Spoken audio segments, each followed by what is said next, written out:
Indiana Disability History Project, Center on Aging and Community, Indiana Institute on Disability and Community, Indiana University. And sound is okay, so I'll let you identify yourself and then we'll get going. And look at Bill. Yeah, you can look at me rather than the camera. Oh, you want me to look at, okay, Yeah. okay, I'll just get a little closer. all right. Hi, I'm Peter Bisbescos. I live in the Indianapolis area. I'm legally blind from birth. If you want to take the IRS definition of blindness seriously, I tend not to. And I have been involved in the disability arena on and off for the last 20 years. Good. So can you go back to the beginning, 20 years ago, and talk a little bit about what you were doing and what drove you to get into the work that you have done? Actually, the answer to that begins a lot earlier. I entered first grade in 1967 prior to the Rehabilitation Act, so there was no right for me to go to a public school. And the principal of my grade school in Missouri, in St. Louis, where I lived at the time, wanted to send me to Missouri School for the Blind. My parents didn't want that. I inherited my vision from my mother, and she knew what I was and wasn't capable of doing. And so no offense to the schools for the blind, but she knew I didn't need that. And I had a first grade teacher who understood disabilities because she had a grandson who had what we would today call an intellectual disability. Back then, if you're talking about historical perspectives, it was severe mental retardation, but she understood and stepped up and helped us, or it might have been a real fight. But what I learned is that I had to prove myself constantly, that people with very good intentions just didn't think I was capable of doing things because of my vision. They wanted to protect me, they wanted to keep me from having hurt feelings, all the things that keep people with disabilities back, and I just knew from home that would never have been tolerated. So I always wanted to be a lawyer, and I became a Marion County Deputy Prosecutor, and for those who don't know, Marion County and Indianapolis, Indiana are the same thing. It's an incorporated city-county situation. And what got me into the disability arena actually wasn't initially intentional, because I was so accustomed from grade school and beyond to learning to have to stand on my own that I didn't want to be associated with disability issues, because when people learned I had a visual disability, even if they'd seen me function and had no idea, they started treating me differently. But the Marion County prosecutor was elected mayor, and I had the opportunity to go to the mayor's office, and he asked me to work on the bus system. At the time I couldn't drive, and I can now, but at the time I couldn't, and he wanted me to work on bus issues. For those of you who know the Indianapolis area, we have a bus system that needs a lot of work, and we did then as well. The Americans with Disabilities Act had just become effective less than 2 weeks before I joined the administration, and we were out of compliance. And so my first job was to get the bus company into compliance with the Americans with Disabilities Act, which we succeeded in doing without litigation, something I'm pretty proud of. And then from that point, the ADA compliance for the city, not the human resources side, but the physical compliance, all the infrastructure, the programs, the city buildings and so on, needed a lot of help. I had been putting out fire after fire while I was working on the bus company, so when we got that in shape, they asked me to take over the whole compliance responsibility, and that's how I got into it. It was not an intentional. Not only was it not intentional, but I had intentionally stayed away from disability issues until that time. But what that taught me, what I learned, was that I think people with disabilities have unique leadership opportunities, and my leadership in the community has been to help people realize that and try to bring that out. And from the prosecutor's office, you went into state government. No, not quite. Was there a lapse there?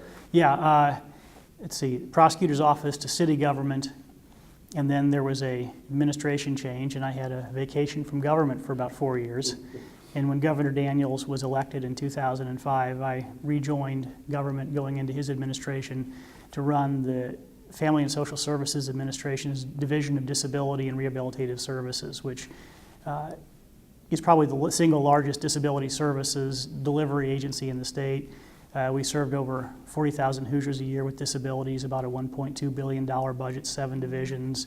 I closed the last institution that we had during my tenure, and we did some other things that were first in the nation services, like a statewide crisis management system, all with the intention of building a system that helped focus on outcomes and helping people maximize their independence. Going back to the kindergarten, I guess, you were talking about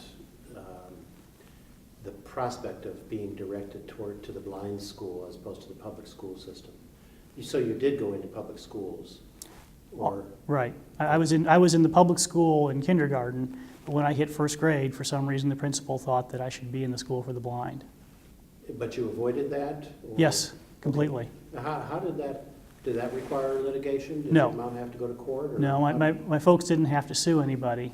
But there wouldn't have been a cause of action in 1967. There was no civil rights law that said I had a right to a public education in a public school. What happened was my first grade teacher, as I said, had a grandson with what we then called a profound mental retardation. And she was from an influential family and had a lot of political savvy. And she took the principal on, or it would have been a much bigger fight than it was. I do have to say, in his defense, that was not done in 1967. We moved here to Indianapolis in '72, and he called the principal at my grade school here in Indianapolis and said, "Don't worry about it, it's fine." So, in the process, he learned that it was okay. Yeah. It just took 5 years. Yes. He went to bat to you for Yeah. you in the end. Yeah. That's neat. Yeah.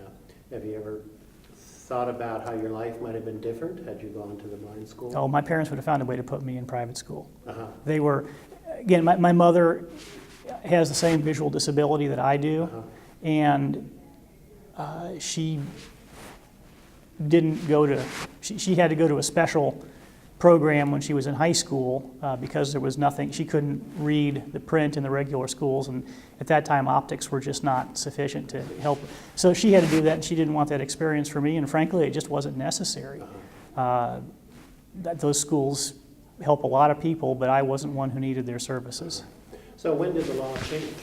Well, the Rehabilitation Act of '73, I think it's Okay. '73. I'm terrible with math. It's either 72 or 73. Piece of federal legislation. Right, is really reflects the beginning of the change. That law didn't have a lot of teeth. In the Americans with Disabilities Act, which passed in 1990, largely became effective in 1992, was the real stepping off point for putting teeth in the law and changing things. But what I would suggest to you is that what really made the difference, in my opinion, is physical access. As we've built buildings, and we got into this very heavily in the 90s, just down the street from us is the Conseco Fieldhouse.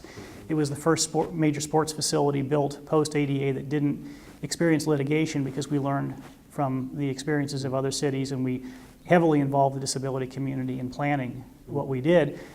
It's a tremendously accessible facility. When you see that, when you see curb ramps and accessible buildings, and then people now see folks in wheelchairs, they don't think much of it. 20 years ago, that was a big deal. And as you see more public, I won't even say acceptance, assimilation, because people can get where they want to go now, people who are mobility impaired, I just think it makes a huge difference. Once people become a part of society, then there's a higher level of consciousness, and we just don't have the challenges I don't think that we had then. There are different challenges, but I think we've moved nicely along the path towards inclusion. Just one thing. Go ahead. Remove the mic wire. Okay. Oh, Go sorry. higher. No, actually, I'm just moving over that way because when the hand fits it. Oh, Sorry. And I'm Greek by heritage, so if I don't talk with my hands, then I'm not sure sound would come out.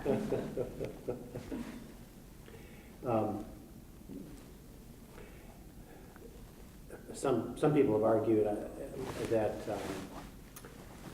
the ADA, as effective as it has been, sets a floor rather than a ceiling, and that progress has been incremental, mostly through litigation and individual advocacy and group advocacy as well, as opposed to an approach that would have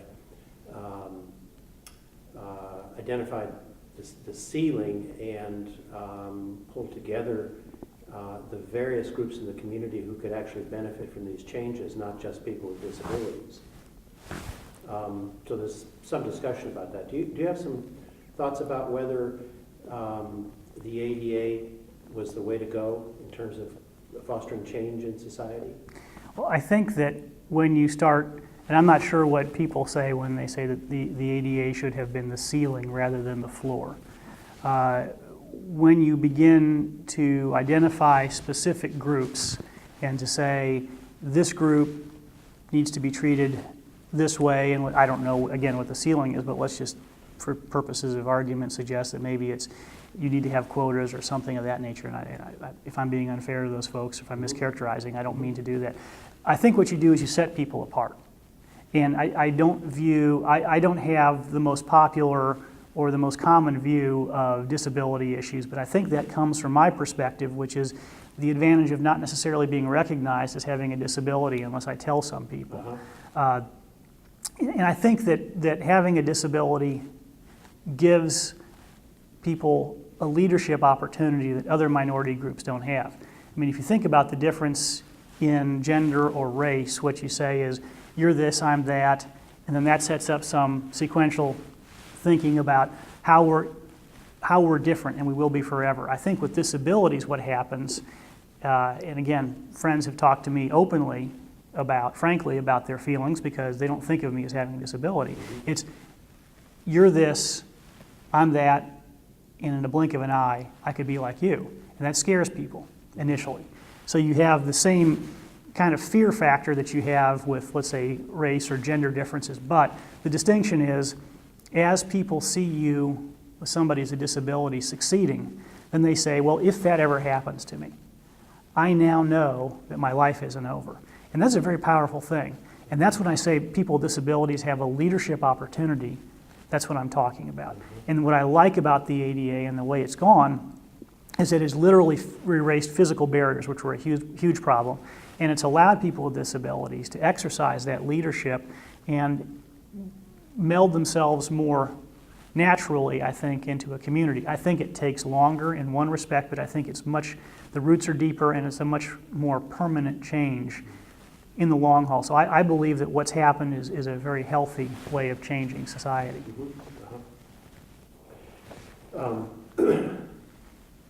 Are there changes that need to happen with ADA or more broadly with other kinds of social policies that you think about a lot? Well, I think that, again, I'm kind of a pragmatist when it comes to this. I don't have an ideological viewpoint on it.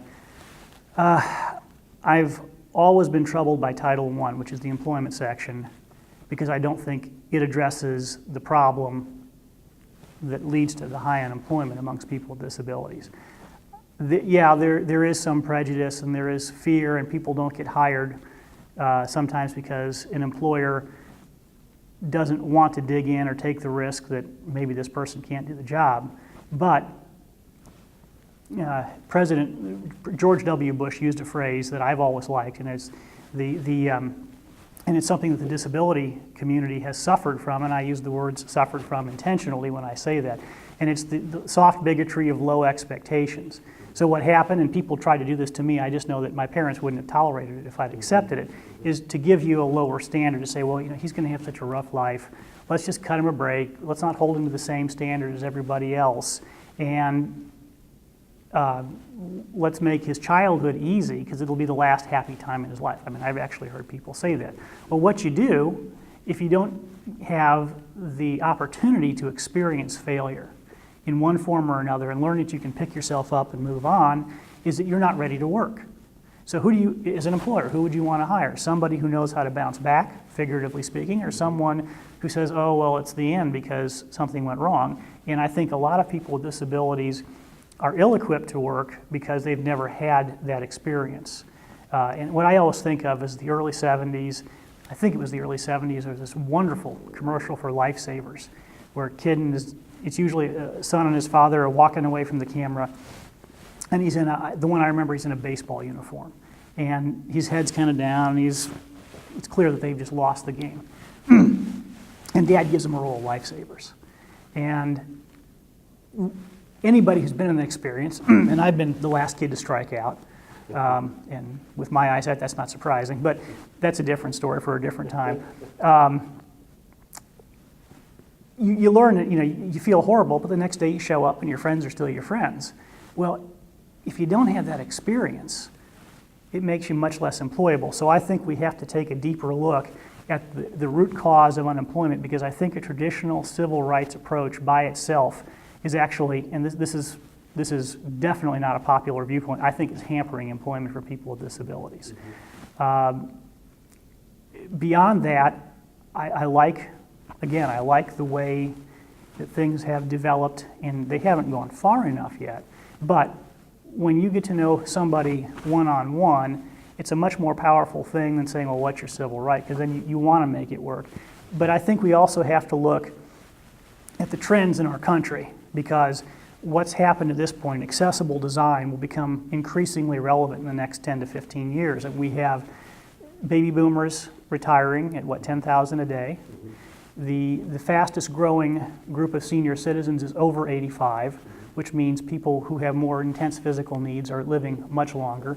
And if you think about just the growth and demand and the growth of that population, we're going to experience that until at least 2055, when the youngest baby boomers exceed 85, if I've done my math correctly, which wasn't one of my strong points in school.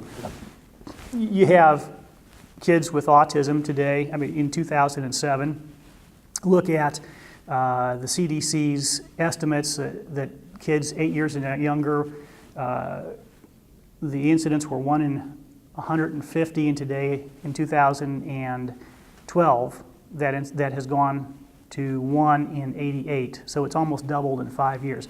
So we're going to see a much greater growth in the autism spectrum, and we have people with disabilities living normal lifespans. Having been responsible for delivering those services, you look at the age curve, and at one point in time, you say, well, okay, we can keep things going because we have people who will die off in their 20s. Well, thankfully, that's not happening anymore. But the reason I go into this is the population between seniors and just people with disabilities is growing at such dramatic rates that inclusion will become a much more common thing than it ever has been.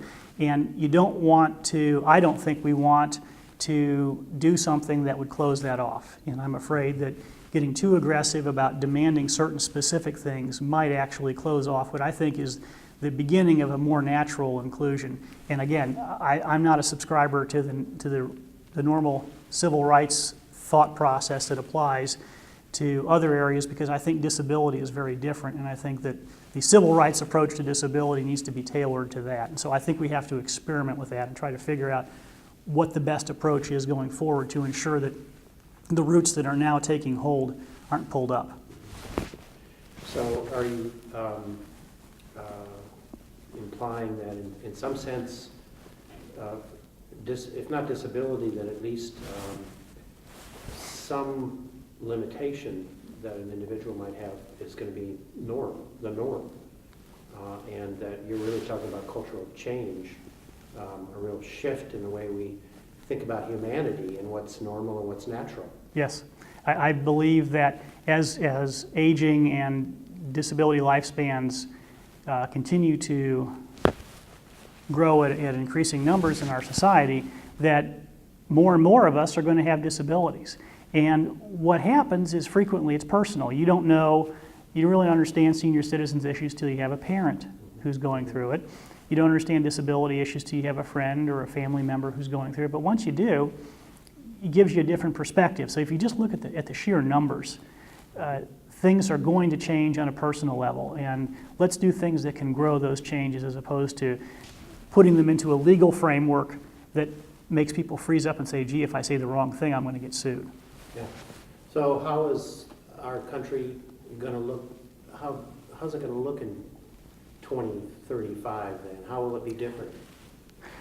Well, this is going to be on YouTube theoretically, and it could be there forever. So, going back to my law school training, I'll issue a disclaimer that I could very well be wrong. But you know, what scares me, first of all, is at the same time that we have this explosion in growth in the aging and the disability world, we have a workforce, the traditional way of delivering disability services, which is also aging. If you look at the workforce as a whole, in 2010, it was just a little over 19% that were over 55. By 2020, that's going to be 25%. And you can just take it out over the next, I think that right now the tail on this demand growth will occur in 2085, and that's when an 8-year-old with autism today would be expected to pass away. And so it goes up to 2085 if autism diagnoses drop dramatically today. I think it'll be longer than that. So we have shrinking staff in traditional service delivery systems at the same time that we have radically growing demand. So how does society look different?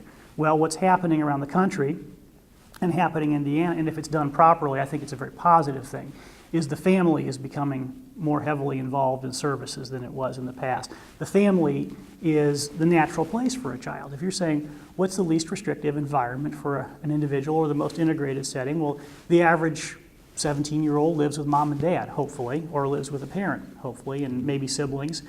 Well, and those family structures meet that individual's needs. Well, that's what's going to happen on a more regular basis with people with disabilities, maybe much later into their lives, just because there won't be enough other human hands to serve them.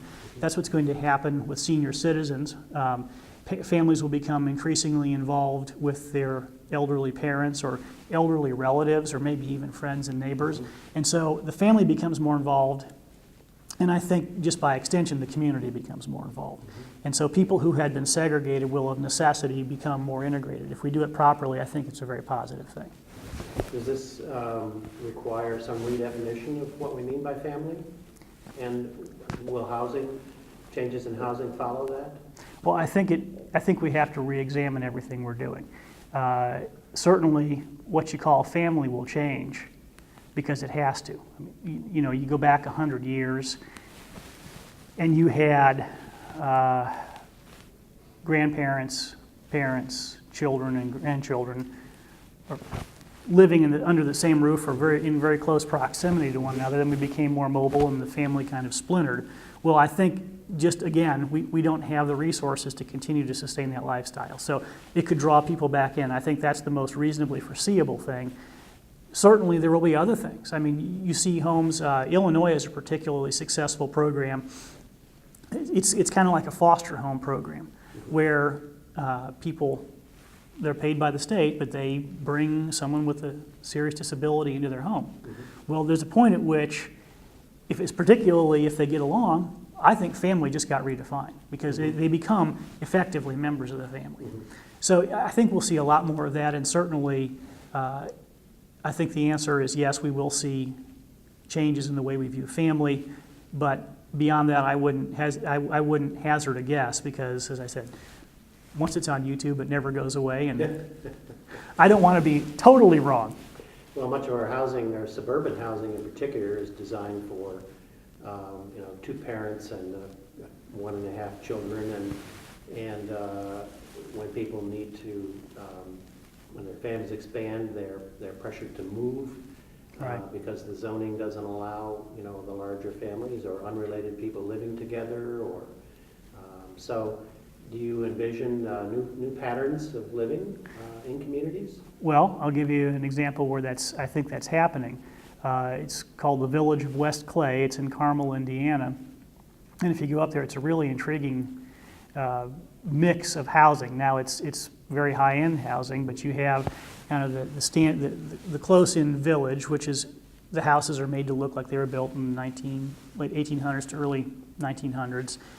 The houses are closer together. It's that more Norman Rockwell quaint type thing. You go a little bit out, and then you have the bigger, more traditional suburban homes. But right across the street with connecting bike paths and everything else that you would expect to keep them connected, is a senior residential community. You know, and I say it's not a nursing home. They've got independent living homes, which are freestanding. They all look alike, but they're very attractive, and then you've got the progressive levels of care. And the way they were billing this when they built it is, you know, you can live here, and mom or dad, or maybe both, can live there, and the kids can go see them, and it's all one big community. And, you know, frequently when you start off something like that, you've got to start off, frequently you start off with people who have means, and then the concept gets developed, and it becomes, you know, money is always the issue here. I mean, that's the bottom line on so many of these things. And as you figure out how to make something like that work, then it can be replicated elsewhere. But you have a lot of freestanding houses today. I mean, hundreds of millions of dollars in development, and there are good things and bad things about that. You know, in neighborhoods built in the last 20 years, you go down the street and they're very uniform. But the nice thing about them, having had a 100-year-old house and now having a 15-year-old house, is our 15-year-old house sits up on a hill. So when it rains, the water drains away from us. You have better, I think, better amenities in some respect, but it also, you have to get in the car to go every place, including I have to get in the car to go see my mother. It would be much nicer if I could just walk around the corner and do that. So there are challenges, but that infrastructure is already in place, and I can't see us ripping it up. So we'll have to get creative about how we do those things. And again, use of technology is one way, but nothing beats the in-person contact. I can't envision how that's going to change, but it has to. Let me just end up by asking what you're doing these days. Well, when I was at FSSA, the Family and Social Services Administration, I had the opportunity to do some really creative things because we had believe it or not, we had a consent decree with the Department of Justice, and we closed our last institution for people with developmental disabilities and used the savings from that and from some other things to grow the system by a third and create several first-in-the-nation services, including a statewide crisis management system. We made some changes to case management. We started to build a way in which we changed assessing people so that it was more of a personal outcome-based system rather than the traditional institutional input-based system. And now the Department of Justice in 2009, late 2009, launched a campaign to enforce a 1999 U.S. Supreme Court decision called Olmstead versus LC, where they take people out of institutions and they expect states to build more robust communities. Well, many of the things that we did here in Indiana, they're now requiring other states to do. They've brought, I think they've announced 5 consent decrees since 2009, for instance, and all of them require a statewide crisis management system, something that hadn't been done before we did it. So I'm working my way into that mix, hoping that the experience and some of the mistakes that we made might benefit others. Yeah, cool. That's wonderful. That's great. So you're doing a little traveling. Well, thank you very much. My pleasure. Unless there was something else specifically that No. you had in mind you wanted. Produced by Center on Aging and Community, Indiana Institute on Disability and Community, Indiana University. Funded in part by a grant from the Indiana Governor's Council for People with Disabilities. Copyright 2017, the Trustees of Indiana University.